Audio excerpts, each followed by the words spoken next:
ইকবাল ভাই তিনি প্রশ্ন করেছেন, অজু করবার সময় আমরা সর্বপ্রথম হাতের কবজি পর্যন্ত ধৌত করি, এভাবে শুরু করি এবং পায়ের ধৌত করার মাধ্যমে আমরা অজু শেষ করি।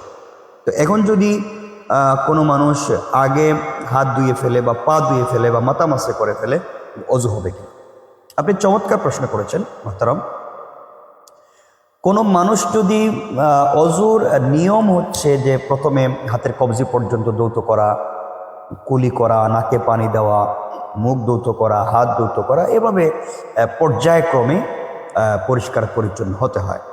এটা একটা বিধান এবং হানাফি মযহবের বিধান হচ্ছে এই নিয়মটাকে জারি রাখা। এভাবেই হানাফি মযহব অনুযায়ী যে এই ধারাবাহিকতাটাকে বজায় রাখা, কোনটার পরে কোনটা ধৌত হবে, এটা আমাদের ধারাবাহিকতা বজায় রাখা। কিন্তু কোনো মানুষ যদি প্রথমেই হাত ধুয়ে ফেলে, প্রথমেই কুলি করে ফেলে অথবা পা ধুয়ে ফেলে, তাহলে তার এরপরে যদি বাকিগুলাও সে ধৌত করে ফেলে, তার